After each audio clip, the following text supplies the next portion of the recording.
ইয়াসিনবাবু, একটা জিনিস বলুন, আপনি আজকে আদালত কক্ষে বললেন যে অনেক রাজনৈতিক দল, বিশেষ করে তৃণমূলের নামও বললেন, যেখানে তাদের ভূমিকা, সেখানকার নেতাদেরও ভূমিকা ছিল বলে বলছেন। কি অভিযোগ তুললেন আদালত?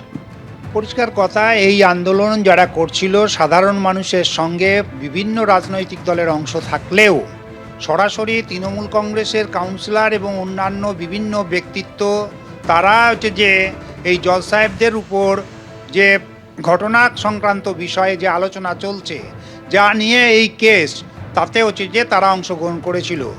এখানকার রাজ্য সরকারের পুলিশ র্যান্ডম অ্যারেস্ট করেছে, সেই র্যান্ডম অ্যারেস্টে তাদের কাউকে নথিভুক্ত করায়নি বা যুক্ত করায়নি, কারণ সরকারের পক্ষে থেকে তারা হচ্ছে যে আন্দোলনে বিভিন্নভাবে যে সব প্ররোচনা দিয়েছে, সেই প্ররোচনার পাঠ উদ্ঘাটিত করতে চাইছে না।